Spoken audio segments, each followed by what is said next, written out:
get what you tolerate. That's the bottom line. Think about it in your life. When you have something that you're putting up with, behavior that someone is doing, maybe you have a nick on your car when you go outside, you keep looking at it, but you're not doing anything about it. And then you wonder, when's the day coming? You think maybe it'll take care of itself, but it doesn't take care of itself, and then you keep looking at it. When we put up with something like that, when we tolerate things, we drain energy in ourselves. And we must not underestimate the power, the gravitas of tolerations. These energy sucks that we allow in our lives are the result of lowering our standards.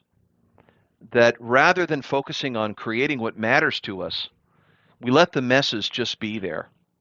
And then we get into this complacency where rather than dealing with things that are messed up, that are contradictory, that need to be dealt with, we don't. And messes, when they grow in our lives, they grow in us psychologically, and they take us down. And I don't know why we think with overconfidence that we're going to be able to beat these tolerations when one day we'll just be able to hack it all and we'll be able to clean them up. Doesn't happen that way. Tolerations can become really a big problem. So what we want to do is establish a responsiveness, an agility to the tolerations that you will no longer put up with. And so I ask you to invite yourself to take better care of creating things that matter to you. And one of those things that you must do when you're creating what matters to you is to have peripheral planning. Think of it like a moat around the castle or a red velvet rope, and you're the bouncer, and that from this day forward, anything that's a distraction or a toleration, you immediately jump on it and eliminate it. And when you develop this habit, you lower this propensity for this buildup of tolerations that have become irregularities, energy sucks, misalignments, things going on in your life that you want to demand change, but you're not effectuating it. You're not jumping on top of it. So when you leap on tolerations, it's because you identify them. So I want you to write down right now anything you're putting up with. What are you putting up with? What are you putting up with at work? What are you putting up with in your personal life? What are you putting up with yourself? What are you putting up with your friendships, with your family? Look in those domains. What are some things that you're holding on to that you won't let go? You know you should do it, but you don't. What are some things that you know you should stop, but you're procrastinating? You don't do it. You don't stop it. Okay, now that you've downloaded a couple of those things, I want you to itemize it in terms of what's really sucking the energy out the most. What's your number one toleration?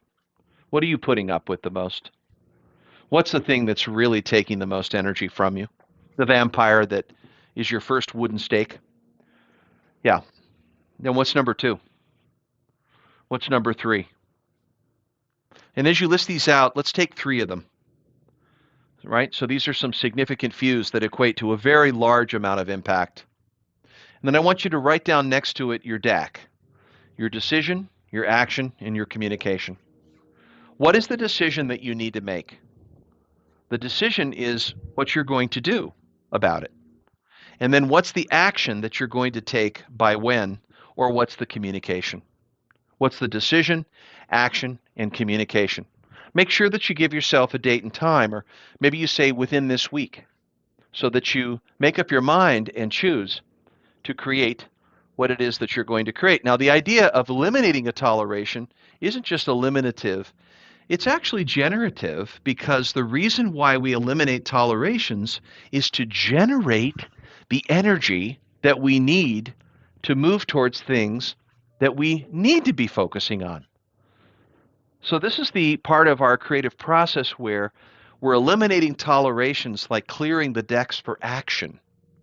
See, it's like addition by subtraction, folks. You have to take away the things that you should stop doing to be able to do the things that you should start doing. And until you remove these things and remember to not tolerate them, you're not able to use the energy in a constructive way towards the things that you want to create.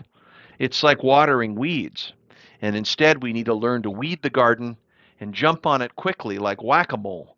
You do not put yourself into these postponements, and instead you jump on it and you eliminate these tolerations. Now, I just want you to imagine that if you took 20 of these tolerations over the next 6 months, and let's just picture yourself having eliminated all of them, what would you get back?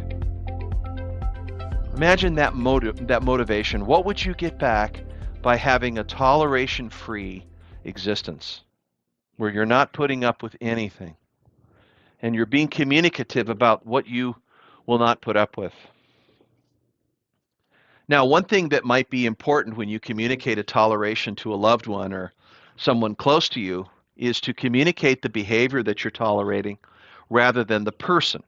Because most often it's not the person that we're having a trouble with, it's the behavior. And one of the neatest verbal jujitsus that I teach is the three-part message. And it goes like this. It says, when you blank, I feel blank because blank. So when you say this behavior or when you do these things, I feel the emotion because, and in the because, there's something you're expecting. So you're seeing and hearing the feeling, you're seeing and hearing what they do, and then you're stating, here's what I see, here's how I feel, and then from there is you're going to state a request. See, the toleration is a request, it's not a demand. So we can say please, and then you make that request. So for example, I had a client that was on a ski trip and had a family member, an uncle, that would have too many drinks and would become belligerent. And it would go by year after year. He'd go to the ski experience, and he said to me he just continued to let it go and just sort of, adopt it and absorb it. And it turned out it was enabling it. And I said, why don't you just take him aside and give him the three-part message? And we did. We dress rehearsed it. And so he took his uncle aside, and he says, when you have too many drinks, I feel very disappointed because I'm expecting you to be appropriate, and yet you make these comments that make me feel uncomfortable, especially when you say them to my wife or you say them to my kids. And when they're around you, what they hear is they hear words that aren't really motivating for us to come up here and ski with you. And I just want you to be aware of the impact of that. And boy, you wouldn't believe the look on his face. He was so blasted by it. It took him about a day to recover from that, but I let him know what was on my heart. It was the best thing I could have ever done. And I made a request to him. I said, would you please make it a point to discontinue saying these things so that we can continue to ski with you and to be with you because we love you. Boy, did he take that to heart. Plus, he respected me. So he didn't respect me enough to, I guess, make his speech right. But once I had said something, he couldn't assume anymore that I was okay with it. See, silence communicates agreement. So when we don't bring anything up, oftentimes it says to the other that I'll continue doing this. I'll violate space and continue doing it without being aware that it's affecting people negatively. And I think he just thought it was normal. It was just made familiar until I said the three-part message. When you blank, I feel blank because blank, and I have a request. I would appreciate if you would. I mean, once I'd said it, it was like, 50 pounds came off my back. And it felt terrific because I was being true to what I felt and that I knew I needed to voice something and I shouldn't censor it. And see, it's that censorship that we do when we hold on to things that we need to say or we need to let other people know where we are, and then we fatalize ourselves by making their assumptions that we're fine, and we're not. So I want to ask you, be very proactive about this, of eliminating 3 tolerations this week. And pay attention to how you feel once you communicate or act on this eliminative process.